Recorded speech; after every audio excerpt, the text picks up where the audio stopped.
Hello, good morning, Francis. Good morning from the Philippines. Hello. How are you today? Good. Turn this on. See me better. There. Awesome. How are you? Yeah. What's the time over there in France? Uh, 7 p.m. Whoa, or it's just 7. exactly, yeah, 12 hours ahead, I think. Yeah. Is it 7 a.m.? Yeah, that's it. Oh, yeah, exactly. 12 hours. And Okay. we're Sunday. I'm guessing. Yeah, I'm guessing Monday. your Christmas Eve then. Yeah. How's Cool. your Merry Christmas? Yes. Same to you. Let Okay. me just. How's your family? How you doing there? Yeah, I'm turning off my phones. Uh, yeah, family is doing good. Um, So yeah, they're about to go on a trip to the neighboring province to see my brother Okay. and my grandmother. Awesome. So you're coming along with them? No, I have business to do here, so I won't be able to go. You got a work to do too. Yeah, Okay, can we start the podcast right now? Okay. yeah, let's do it. Um, Welcome, my friends, to the Creator of Mankind podcast. Here is my friend Francis Benoit. Welcome him today to our podcast, and he's from France, and he's going to share his experience about God and his personal knowledge about anything concerning with it. Yeah. So, okay, friends, Let we me are just going. correct you here Okay. for a second.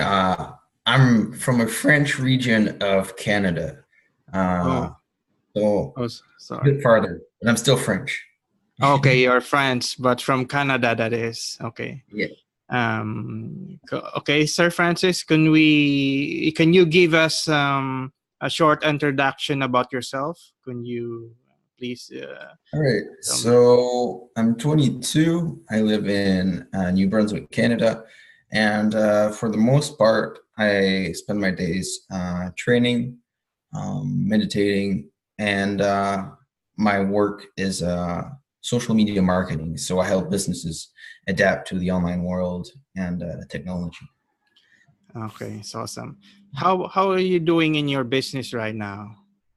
Good. I just got a partnership with a big company that runs a lot of the social media marketing in the region, and the company is like quickly expanding right now, and I'm getting mentored by them, and I might have an opportunity to have a fairly good position in the company. So things are they're exploding, and I'm having business meetings all week next week. So Awesome. Sounds a successful business venture for you right now. yeah. So you'll continue that and hope for the best. Yeah. So we're going to start in our podcast about God. I would like you to ask you about your personal experience with God. Could you tell us about more your experiences about God? So the way I see it, God is sort of the force that moves things. Like the it's sort of what uh, creates events, what pushes things forward, what keeps you breathing, what keeps your cells alive and moving. So it's sort of that subconscious force of the universe that keeps things moving. Awesome, awesome. So, do you have a prayer life or personal relationship with God, or can you please explain that? Or do you have any spiritual The beliefs? way the way I see it, it's important to every day be grateful for the things that are coming to you, and that way you're grateful towards God.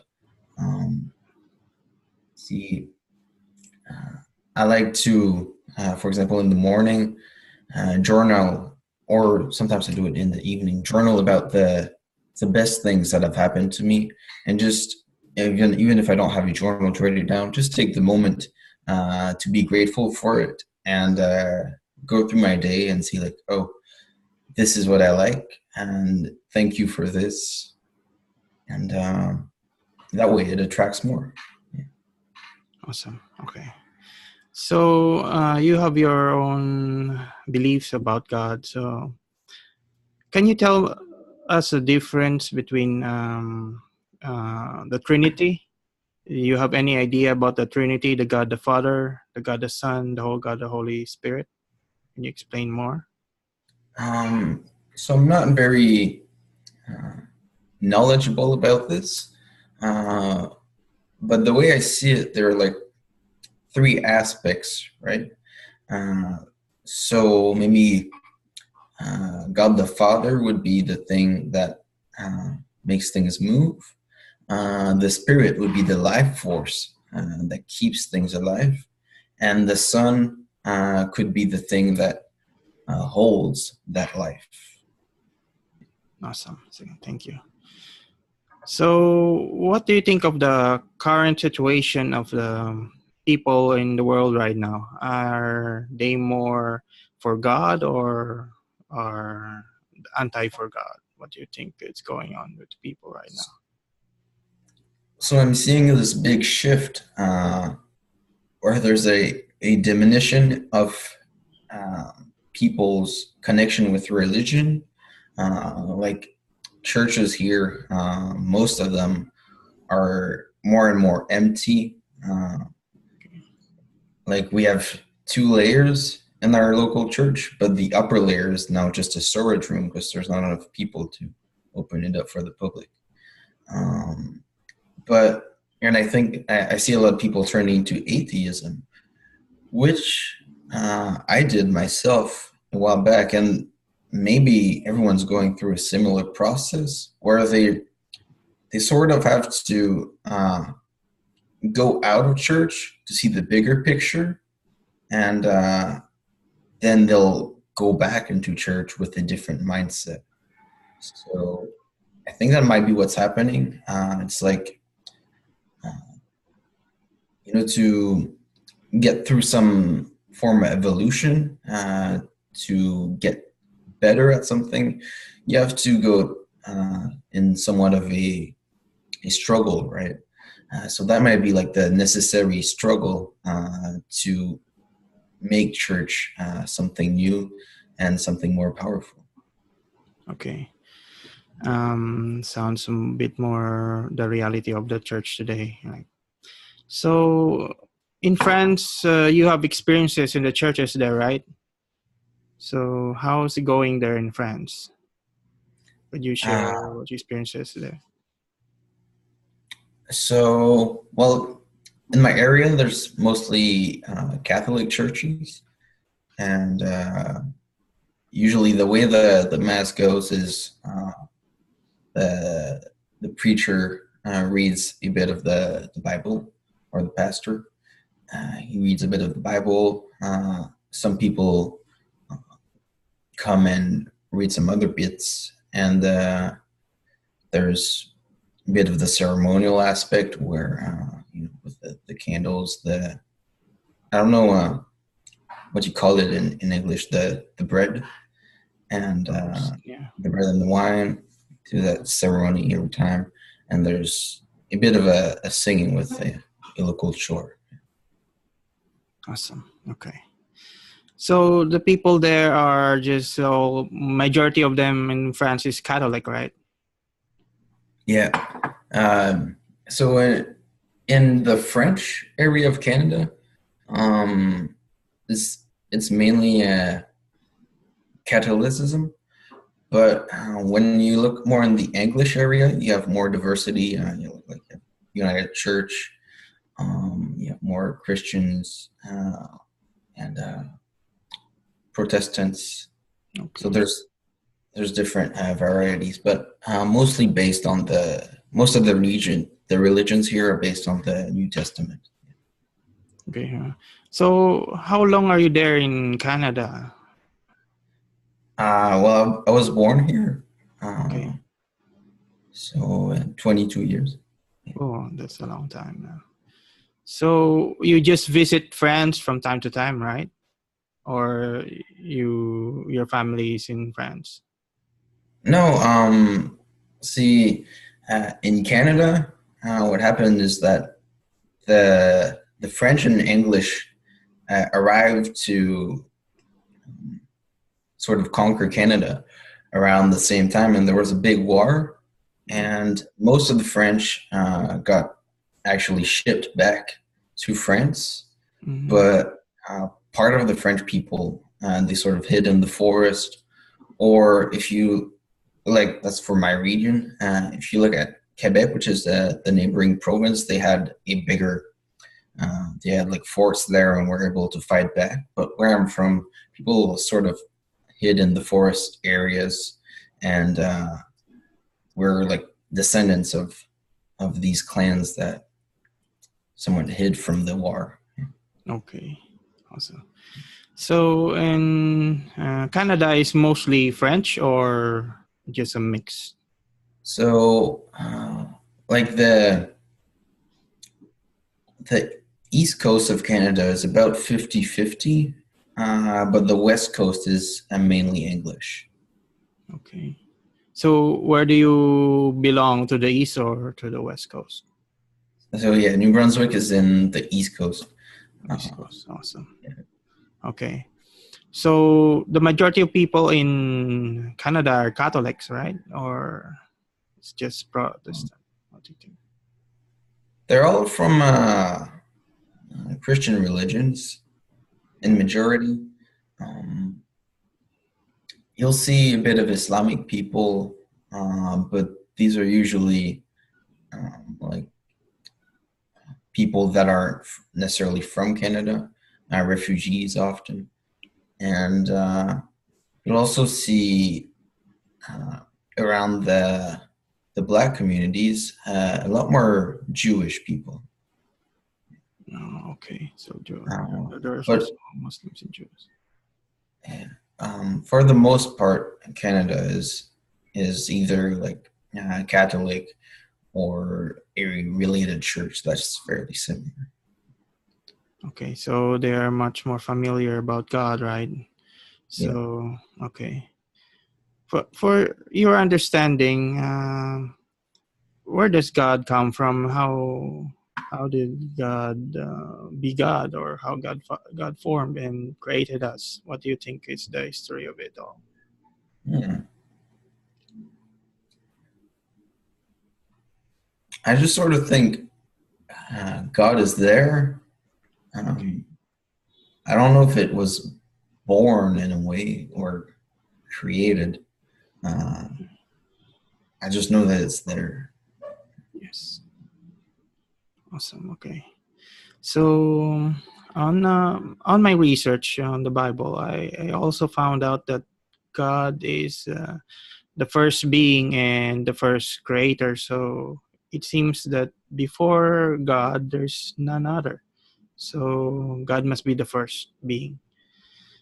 I really don't know how he existed or some forth, but that's how the Bible interacts it. So let's continue.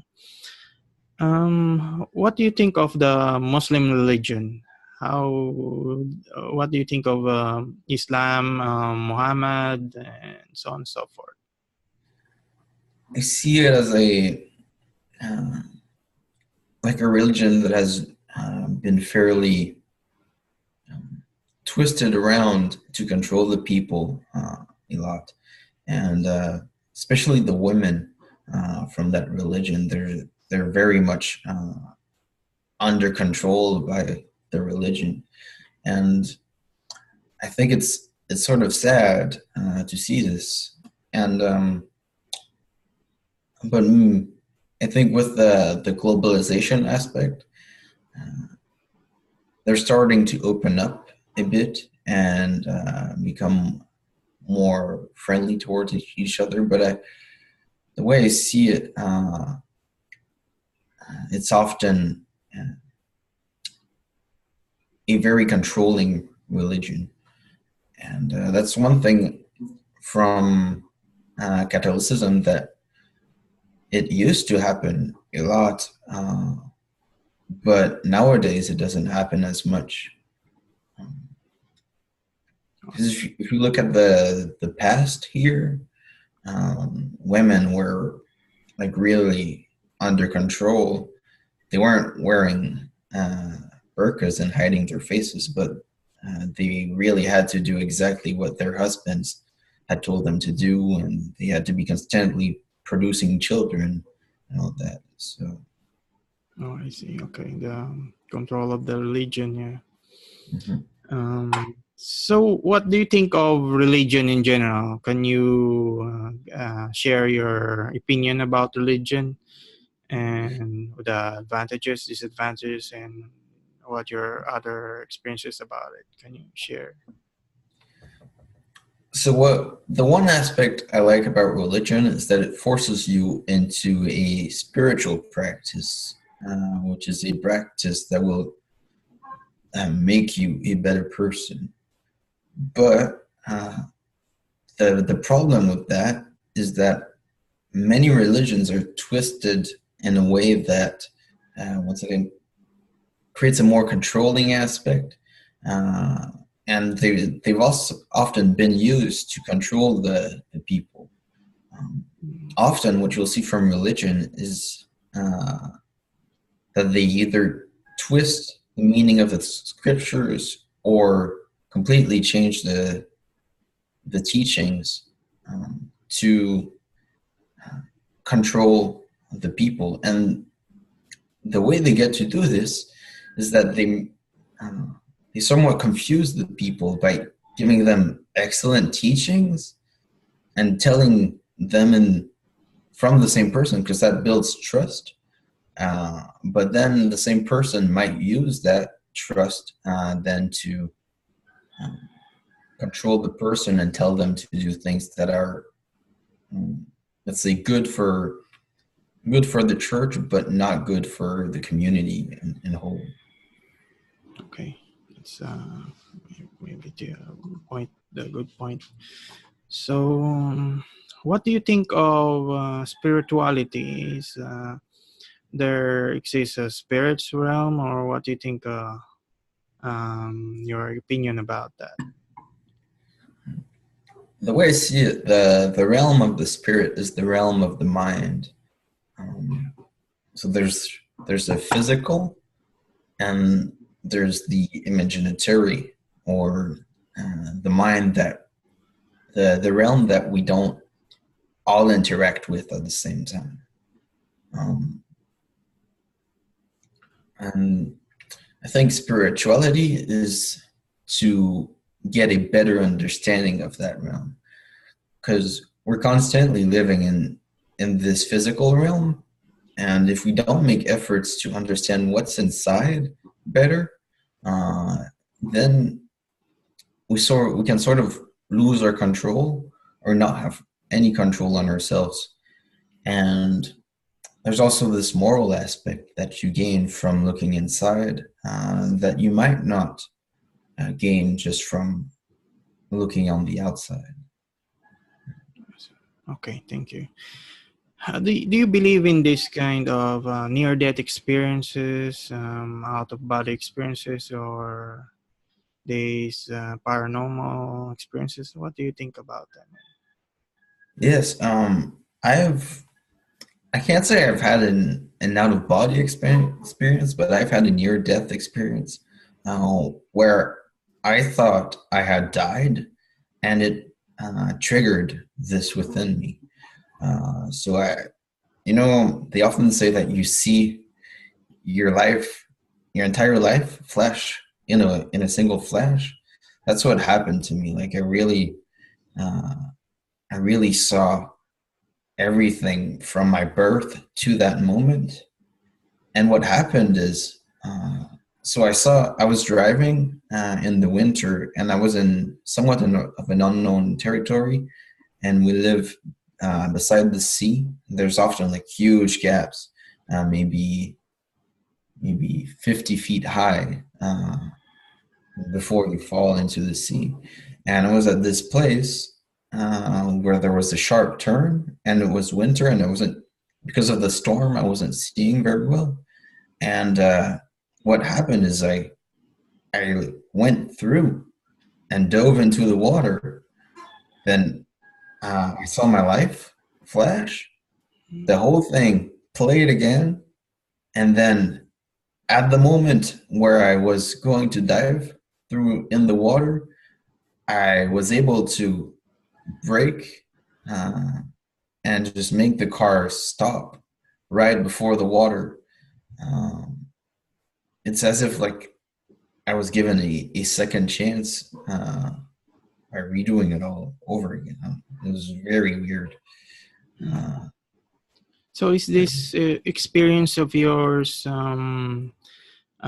involuntary experience, or is this some kind of your imagination, or you just want it to happen like that, or it's just happens like that, or it's out of your uh, control?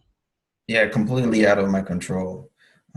Even like the braking of the car, I don't even know how I got to brake the car. It was just like it's like something uh, inside of me, uh, completely subconscious, knew how to make the car stop exactly at the right time, and I did not have control over that. Oh, okay. Can you explain how is that inside of you? What is that inside of you that trying to stop the incident that happened? Well, I've seen some memes on the internet saying Jesus take the wheel, and I think that might be like what happened is like some sort of angel or something uh, came into my body and got the thing to break for me. Okay, there's some unexplained things in the world that we cannot really know, perhaps, right? Mhm. There's something like spiritual entities that try to go that influence us, right? Mhm. So that's a great experience. Thank you very much. Um, we'll carry on. How about what do you think of the current church today? Have you heard the news about these scandals and pedophilia? Those complaints from the media about the abuse of the clergy. What do you think about Mhm. I think that might be like one of the big reasons why people are being pushed out of religion, and they're sort of becoming more distant with it. But like I had explained earlier, to me, God is the thing that creates events.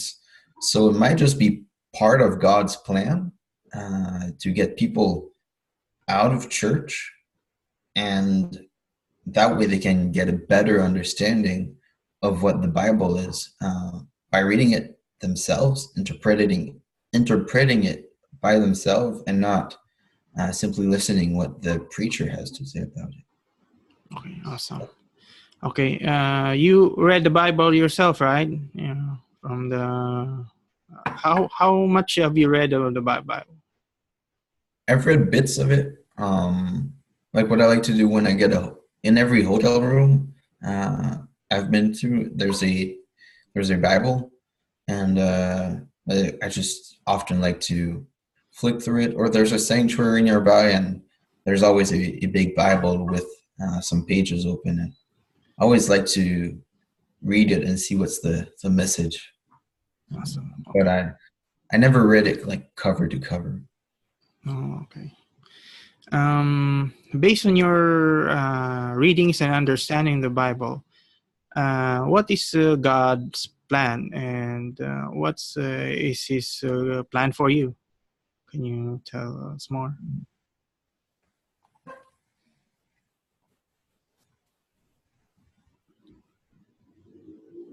I think God's plan is sort of a reflection of what's good for humanity. So it's always pushing to balance out whatever's happening here, and sort of like the healing force, right? So it's you cut yourself, then it's it starts to heal, well, that might be like God's effect, right? But on a larger scale. Okay, awesome. How about this concept of evil? What do you think of this evil thing about this Satan, Antichrist, these demons? What is your thinking about that? So the way I see it, like evil is a, because there's always like this balancing aspect, right? So evil is the balancing aspect of good. A bit like when you, um, let's say you take black and white, you can see the difference, right? Uh, but if there would be only white, you wouldn't be able to see the difference. Uh, so evil is necessary to create movement and definition. There's always, for everything there is in the universe, there's always like a balancing opposite to create definition for each other. Awesome. Okay. What is your personal opinion about Jesus Christ? About his death, his resurrection, and is he coming back, or what do you think about him? About the prophecies about Christ? So the way I see it, Jesus was a great teacher. He had a lot of spiritual knowledge, and he was on a humble mission to spread that knowledge, right? And about the part where he comes back, I believe he comes back uh, within every one of us. You know, he's, it's like a bit like when you eat a plant, it becomes part of you. Well, you know, when you sort of breathe God, it becomes part of you. Right? So it's sort of hard to explain, but I believe like he comes back within us, and not as a separate entity. Awesome. Okay, thank you for your input about this. So, based on your experiences, what do you think of the future of mankind right now? Where is it heading, and how do you think it is from connected to the plan of God in some sort? And where is man destined to become? What is the destiny of man right now? So the way I see it, like if we take again that balancing effect, right? If you push one way, there will be a force pushing back, and we've seen a lot of evolution from man right now. It's like a very fast evolution, and I believe mankind is somewhat like starting to hit the peak of that evolution, and it's gonna go back down because you see, like, with all the pollution we're creating, all the radiation that we're throwing everywhere. Something you might not know, these they emit radiation that can cause cancer and a lot of health problems, and we're starting to implement 5G everywhere, which is like a 3 times more concentrated version of these. So, and this might be a big part of like what's gonna sort of destroy us. These also cause dysfunction of and like it kills sperm. So what we've seen from studies is that People who have their cell phone close to their genitals, uh, they have up to twice or up to half the amount of sperm, and the sperm have less motility. So it really like wrecks the reproductive system, and it plays a bad part in every other part of the body. But if we can't reproduce as efficiently, it might give a drop in mankind's power. And if we like with all the pollution, the radicals, the pesticides they put on the food, we're poisoning each other to be able to sustain the big, because we're hitting like a peak also in population. So that might go down, and we might go back to at least like the people that will survive. They'll have to rethink their lifestyle and go back to a more eco-friendly lifestyle. Okay, thank you very much. How about this wars and rumors of war? What do you think about it? Is it going to be a war, or what do you think? I see there's a lot of wars going on already, but from what I've seen, there might be like I've seen signs, and I don't know if this is propaganda or not, but apparently China has started to create concentration camps. There's a big problem with Korea and the United States. If you see, like, there's a lot of, let's say, bad energy coming out of like the new elections in the United States, and I'm seeing like a big climb in just like not it hasn't started a war yet, but there's like already a lot of conflicts that may lead to a third world war soon. So maybe we're at the part where there are rumors of war right now, and maybe the war's coming. I hope we will survive all that, or I hope they didn't that, and I hope we could pass it all. Okay.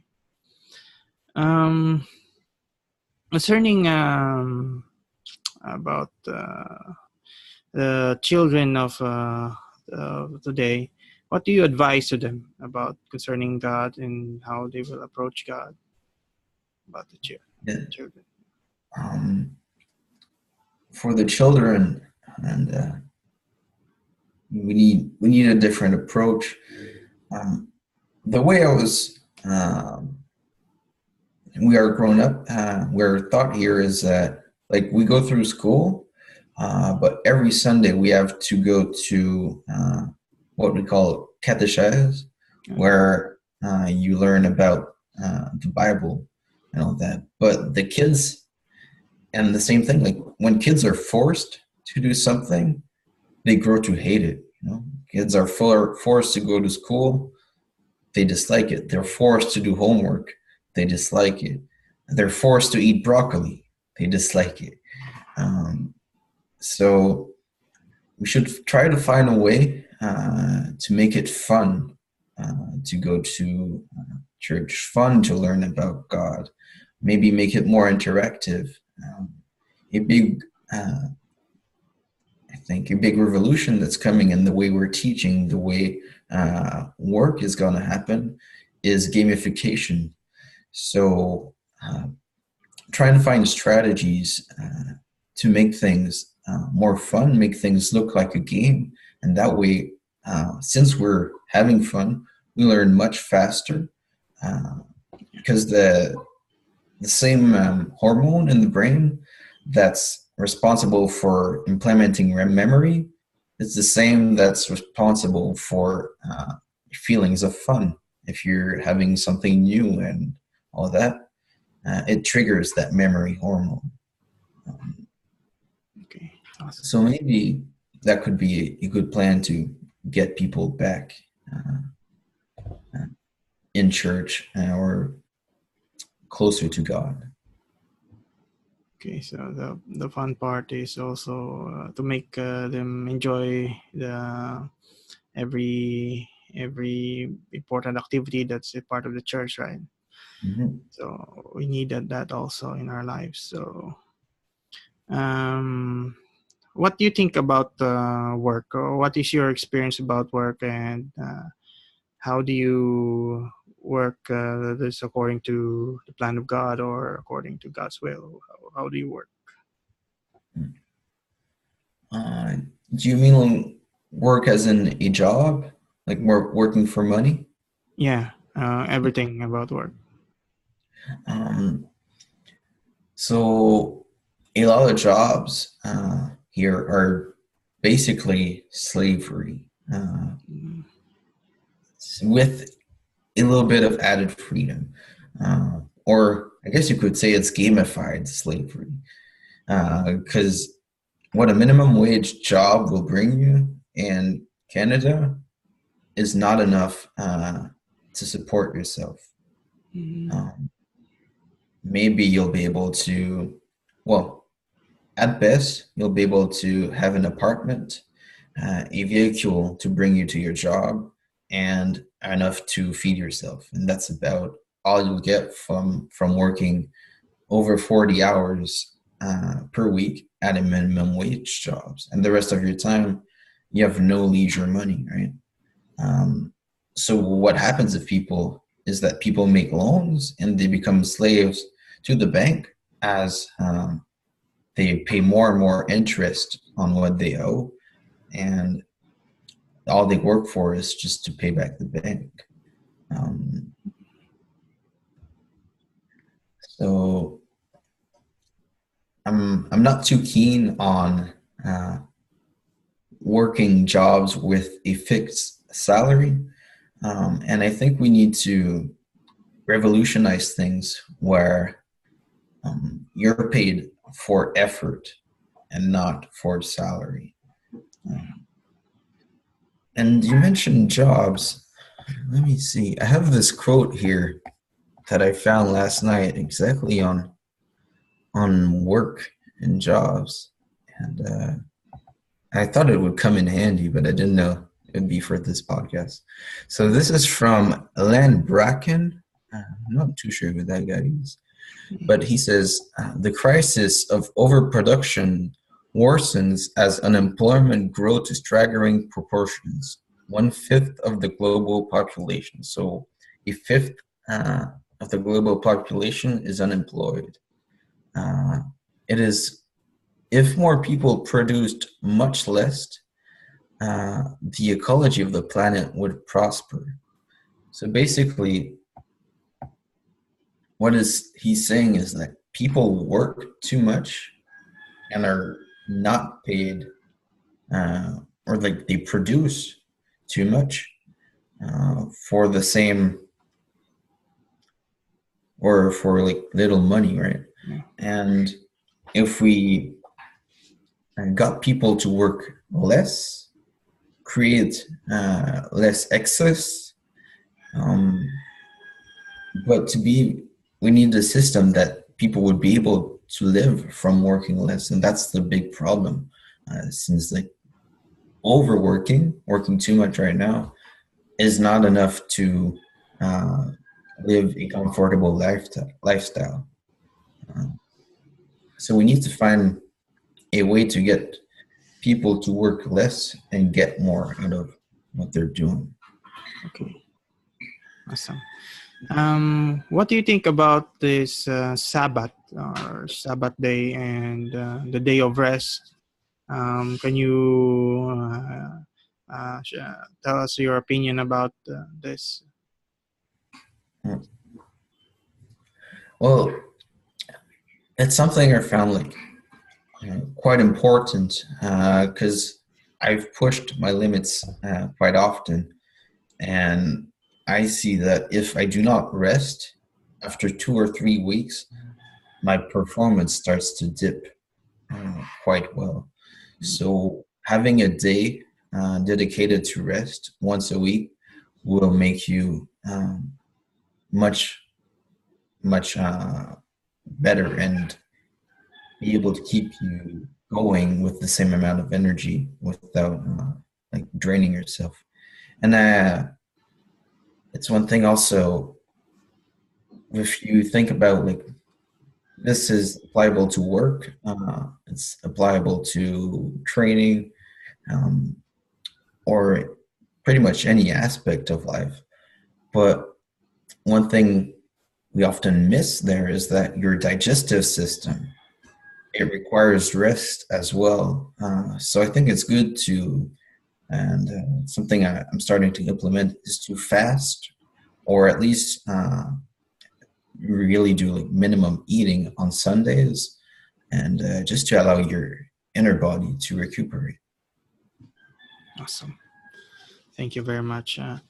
How about this prayer? What are your ideas about prayer and your experiences about prayer? Can you share us more about what is this prayer and how to have a better relationship with God? Yes. So the way I see it, prayer is an act of gratefulness, and also an act of mindfulness. So it helps in these two aspects where one, if you're grateful for what you have, you'll get more. And if you're mindful of what you have, you'll appreciate it more. Um, so it builds a better, more positive character, and it also attracts more good things in your life, since you're being grateful for them. Awesome. Thank you. Um, how about what do you think of the Judaism, about the Jews, and what do your comment about the Jews? Um, hmm. I I haven't seen too much about the Jewish religion. I've seen a couple of things like the Tree of Life and all that, and I think uh, like it's an interesting concept. I'd like to uh, actually learn more about the Jewish religion. Um, but I think the way I see it, it's like the uh, old Christianism, or um, just like a more ancient form of Jesus' teachings. Yeah. I think they are very strict about the law, the Torah and the Old Testament. They are more about the Old Testament, and they are very, very strict about it. And sometimes we are, compared to Christians, we are more open to a more messianic form of religion. Like they are more restricted. That's difference about us. And yeah, I think the Jews today are more open to the Messiah kind of teaching. I think they're more open about the possibility of Jesus Christ of being their Messiah. So we have to be thankful about that. So, what do you think about this? This what do you call the rise of the what do you call this this new uh, immigration problem in the Europe about the from the immigrants from Middle East. You heard about that? And they transferred to different parts of Europe, from France to Germany. What do you say about it? The Muslim population going to there. I see like both come from like, well, uh, a lot of people from there, they come from a very different worldview, right? Yeah. And a different culture. And when they come into our culture, a lot of them have difficulty adapting. And one problem I see is that some people even start saying that we should be the ones adapting to their culture. But really, like, if we're offering them a safer place to stay, um, they uh, they should take it with the rules that come with that safer place to stay. So, um, and that's like one of the big problems I've seen is that there's a lot of these people that have trouble adapting, but some do very well. Uh, but there's also some that do not, and that can create some problems. Okay. I heard there are a lot of how we call this revolution in France. What can you say about it? And why are people those yellow vests in the news? Have you heard about it? And why are they doing this? I think it, like I haven't researched it a lot, but as I'm understanding, it's because of a raise on the prices of taxes, especially on gas and maybe other things. But um, if you see, like in France, they have a very high tax already, and yes, they have more services, more open services. But um, if you like, for example, if you see like in Canada, we have trouble living on a minimum wage. So in France, um, if they have to pay even more taxes, but if they're in a similar state, they don't have the money to pay those extra taxes. So uh, that's why they're protesting, and I think it's in their right to protest. Um, Yeah, there are a lot of they throw a lot of things to the police, and there are a lot of riots also. And I think the taxes there, I think I heard the carbon taxes, right? They introduced new taxes there, and the people are very angry about it. So um, you have heard about this Brexit, right? Well, do you know about this Brexit and from the Britain, from the European I've Union?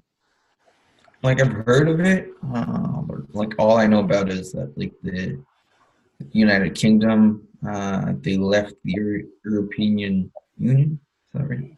Yeah. So what do you think about this European Union? What is your opinion about it? Like the way I see it, it's sort of a good thing because Europe is fairly small, right? And it sort of homogenizes Europe and allows people to uh, work with each other. Because I was talking with, and I think it allows people to travel from uh, or in European countries uh, or countries within the European Union fairly easily, uh, which otherwise might be like a little bit of a problem if you want to see more of the world, or do business with someone that's like 4 or 5 hours away. Then you can actually go and meet them and trade with them fairly easily. Like in Canada, we can do this without much of an issue since Canada is fairly big. Uh, but in Europe, since it's full of like small countries, it's good to have this union which allows the countries to work with each other. Awesome. Okay, thank you very much. Um, you have been to Europe, right? No, Oh, I haven't. you haven't. Because I have heard the news about these churches over there that are closing, right? Because there are so few attendees or churchgoers over there. Yes, Same thing is happening over here. Actually, in Quebec, the neighboring province, the government has implanted a funding system to keep the churches alive. Uh, but like since like there's no one going to the churches and they have to close down the services for mass, they're renovating the churches and like my gymnastics coach, uh, the gym she used to go to in Quebec, it's actually like a church. Uh, and I think it's sad that the churches are like they're not working anymore. But I think it's good that they're giving them a second life and you know keeping life in the church, even if there's it's not for the mass. What do you think is causing these people leaving the churches? What do you think is the main cause of this? Um, well, I think technology play a big role in this, and that how we get information from everywhere around the world, and like even the slightest bit of information is shared. Um, Sort of like the computers are sort of becoming the new church. Um, Another reason though is um, people have more liberty. Like back in the days, if you didn't go to church, the whole community would be against you. So there was like this big social pressure. But nowadays, whether you go to church or not, there's not much of the like people won't treat you differently. So that's like one thing that was keeping the church together, and that sort of broke it off. And I think it's somewhat of a good thing that you know there's not that social pressure anymore. Um, but for the church itself, uh, it hasn't helped much. Um, and other reasons are like I said, with the information going around the world a lot, and all this controversy with the like you mentioned earlier, the like the priests um, that have raped children, um, that makes people think like, oh, I do not want to support the same organization that that person is part of.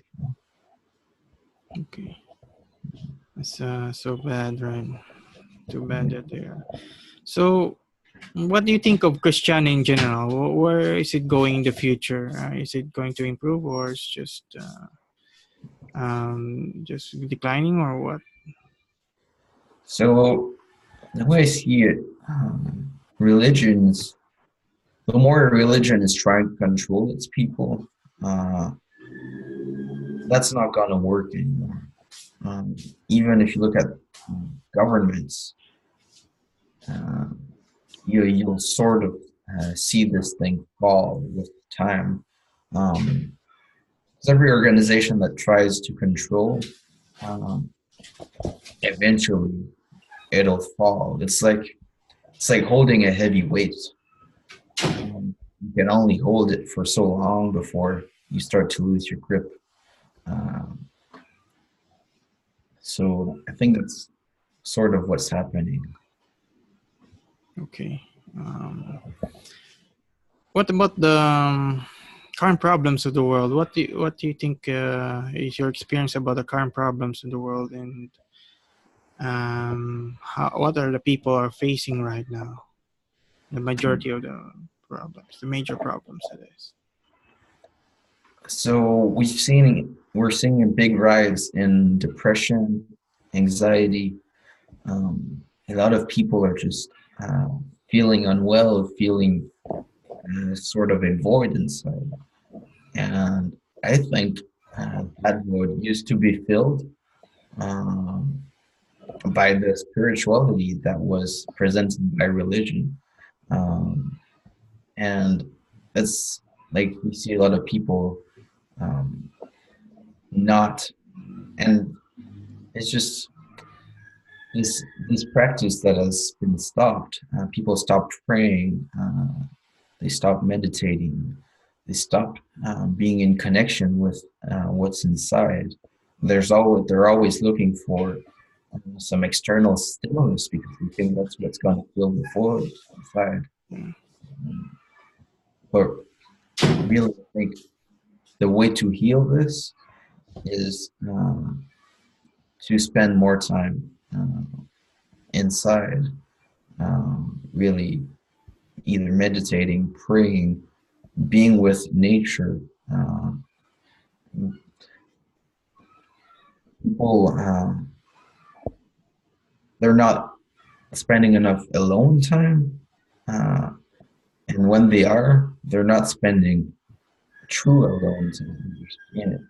They're spending lonely time, which is different. When you're lonely is when you're alone, but you're not accepting yourself.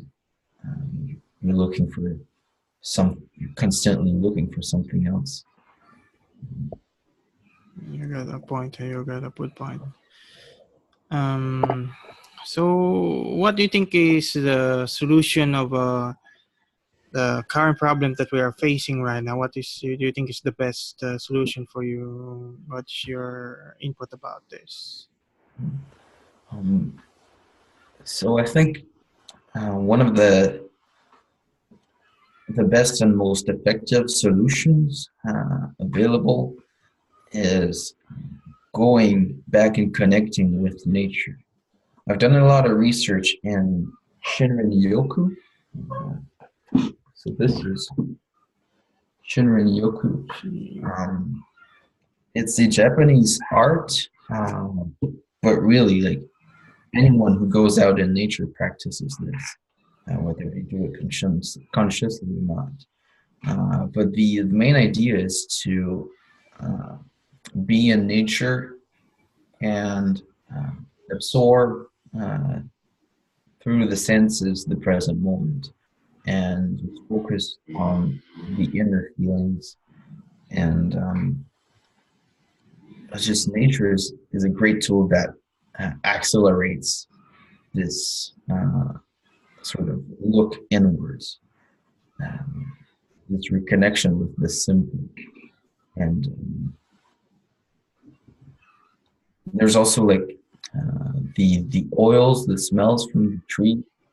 Uh, they've been shown to decrease depression, decrease anxiety, decrease anger. So just the fact that you spend maybe 30 minutes a week in nature will help a lot with uh, most emotional problems. It's also been shown to increase the production of a certain white blood cell that attacks cancer cells. So really, the nature and going back to uh, what God provided us with uh, and paying respect to it is a great way to heal those emotional issues. So, thank you very much for your input. What do you think of this? The medical community right now, the psychiatry, psychologists, are they helping us about this depression in our mental problems, or what do you think about this? I think they're there's they're not helping. That's for sure. Well, they can help, but in a lot of cases, they're actually um, doing the opposite. Let's say you have a weak muscle, um, having someone else lift the weights for you. Uh, or let's say you're a weak person and having someone else uh, move things for you when you can, but it's hard for you. Uh, it'll actually make you weaker with time because you're not doing the exercise that will make you strong. It's the same thing that's happening with pills. They're giving pills to cure depression. They're not teaching the people how to heal themselves, but they're giving them supplements that will do the job temporarily for them, and they'll be more and more dependent on the supplement or the pill that they're given. And what happens is like this creates the happiness for you, then you have to stop. You don't need to create the happiness at all anymore. Uh, so you become fully dependent on that, and that sort of inner muscle that makes you happy. Or same thing with like concentration issues, all those problems. You you weaken that muscle with time. Okay, awesome. How about the alternative arts like the shamanism and some kind of healing, energy healing, and other forms of healing? And about this herbalism and stuff like that, the alternative medicine category, what do you think of them? Yes. So I've read a lot of books on shamanism, and a quote from one of the books that I really like is that, um, and I'm traducing from French, so pardon me if I get this wrong. Yeah, but it'd take too much time. Anyways, uh, medicine cures while shamanism heals. Okay? So the difference is that a cure will temporarily relieve the problem, while the technique they use in shamanism is to go find the root of the problem and destroy that, and that way the problem won't happen. Uh, so yeah, it's like fixing instead of patching, and you see a lot of these, and the proof is that it works is that uh, a session or the tools that are used by shamans, uh, you don't have to take them every day. You take them once, and then you do the work, uh, and it heals. Or you take them once every other month to make sure you're continuously doing that work. But you don't need to take these every day to patch the problem. It's just uh, showing you the way to heal yourself. Awesome. Thank you for your sharing. Okay. So far we have covered a lot of topics and aspects about concerning spirituality, about God, and about politics, and so on and so forth.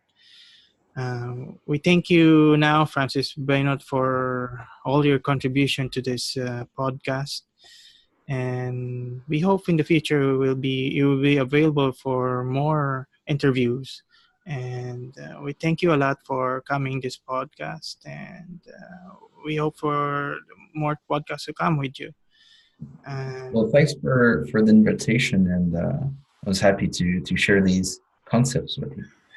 yes, And it's people valuable listen. concepts. Yes, it's very enlightening and could help a lot of people to and understand their current situation.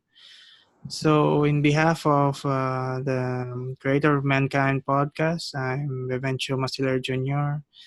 And also with my present guest, Francis Bennett. We thank you for listening. Now, okay, thank you. Goodbye. Okay, bye bye.